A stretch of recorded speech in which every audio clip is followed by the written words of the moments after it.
Hey, Rebel, Shanghai 6 front towards Gamer. We're here with Chet Falzak from Valve, and I am here at the Counter-Strike booth.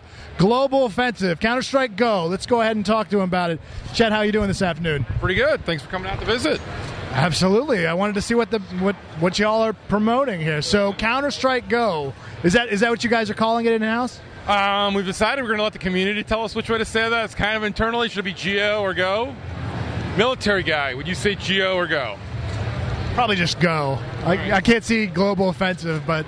Yeah, Global Offensive. You get halfway through the word offensive and you start forgetting what you're saying. What am I talking about? Right, exactly. So all right, so say I'm a dyed-in-the-wool Call of Duty player. How are you gonna get me to play your game?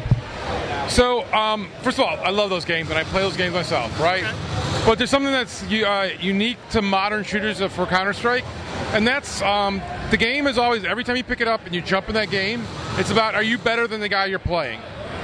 You don't have anything special because you've put more time into the game. You don't have anything special because you got lucky and got a couple of shots in a row. It's all about, hey, I'm encountering you. Am I better than you, or are you better than me? Am I better than you in my skill? Am I better than you in outthinking you? Am I making better choices in the metagame of what am I going to purchase between rounds?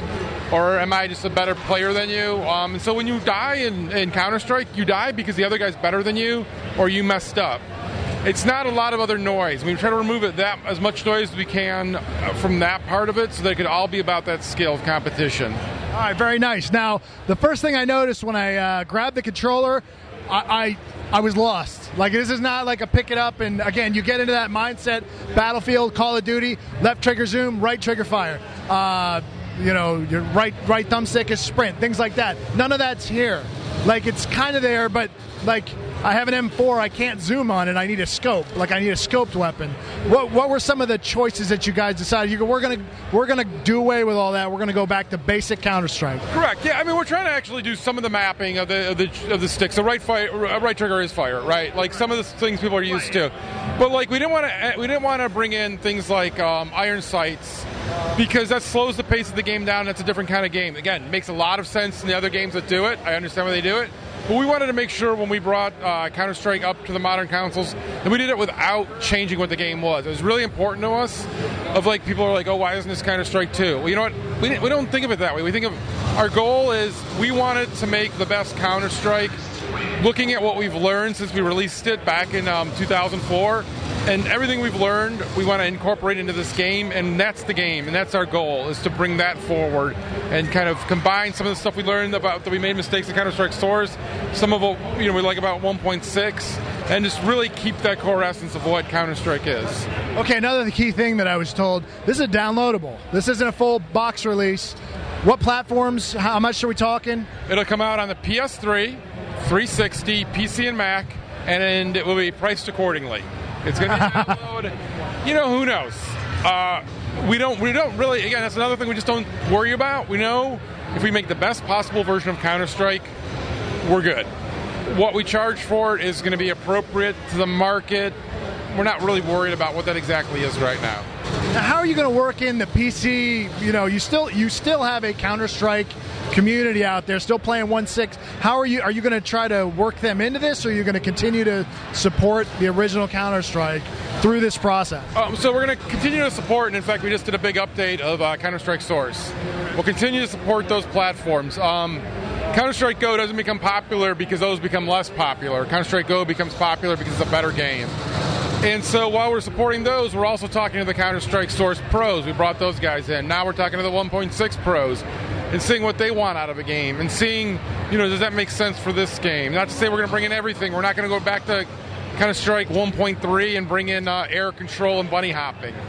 But there are some things that we did that we need to correct. One of them is skill ceiling. So in Counter-Strike Source, we kind of clamped down what the skill ceiling was.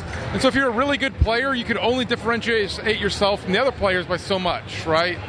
Think about it like if you're a pitcher on a Major League Baseball team, you're pretty good because you're on a Major League Baseball team, right? But now what if they said the fastest your allotted throw is 90 miles per hour and you can never throw faster than that? All of a sudden there's a bunch of guys who aren't going to be as good as they could be. So there's a lot of nuanced things really top players do, and Counter-Strike as well, that we want to allow them to do and allow them where it doesn't impact the gameplay on other people. And one of the ways we're doing that is We have ranked matching. So it's your skill. It can be your ELO rank will determine where you fall in matching, and then we're going to match you with like people. So if you're a really good player, you're not going to ruin the game of really bad players because you're not going to play them. They're going to be playing with themselves. You'll be playing with your group of people of like skill from you. And so we're also tossing into the mix the PS3. So we're going to have cross-platform play. Really? And so a lot of PC players get scared, like, oh my God, you're going to ruin it. Well, you know what? If you're really a good PC player, and if what you say about the PS3 is really true and they're all so horrible, you're never going to encounter them.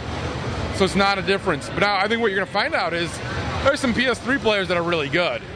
And they're really good with the control. You got to work with what you got, Yeah, and they're going to be able to match you, or at least to be to some level. And so it'll be interesting as the process starts rolling out to see where people fall in, and we'll react if there's a problem. But we're betting on the idea that if your grandmother is playing on the mouse and keyboard, she's not going to be able to beat me on my controller, unless she's really badass. Which in that case, sorry, grandma. But the idea is still the best player is going to win.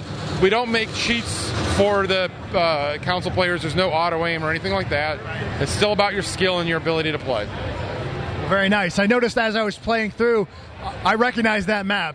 I don't know what it's called, but it felt like I was back in 2003. It's like, what was that called? So that's Dust. And so there's a little trick to you though.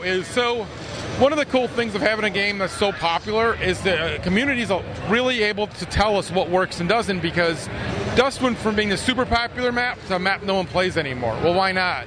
Well, because there's some problems with the competitiveness of that map. So, you know what? We can go in and tweak it. So we've added another entryway. We've moved some spawn spots. We've made it a competitive map again. And so we're going to go back and do maps that are a problem we'll fix. Maps that work like Dust 2, we don't need to fix. So like the most popular map ever played, let's run with it, right? Let's just say that one's working. All right, well, sounds good. You guys have a beta coming out like next month? So we have a beta in October, and that's really going to determine the release date. So we're saying what we enter in the beta with, we think is pretty close to what we're going to ship. We think we made a lot of smart choices. We've talked to a lot of people. We've gotten a lot of feedback already. But we're open to say that's probably not what we're going to ship at the end of the day. That we'll get some feedback, that we'll make some changes, we'll make some adjustments, and then when the community tells us it's time to ship, we'll package it all up, and the beta have a full release on all the platforms. Hey, I think you have plenty of time. No one is going to rush you with this. Valve is known for taking their time, but putting out a solid damn product. So go ahead and take your time with it. I'm sure no one will yell at you. No one would ever rush us about any game ever, I'm sure. Half-Life? Anyway, Chet, it has been a pleasure. Thank you very much. Game is CounterStrikeGo. Global Offensive, hopefully this early 2012-ish. Oh, yes. All right. Thank you for your time. Certainly appreciate it. Thanks. Shanghai 6 out.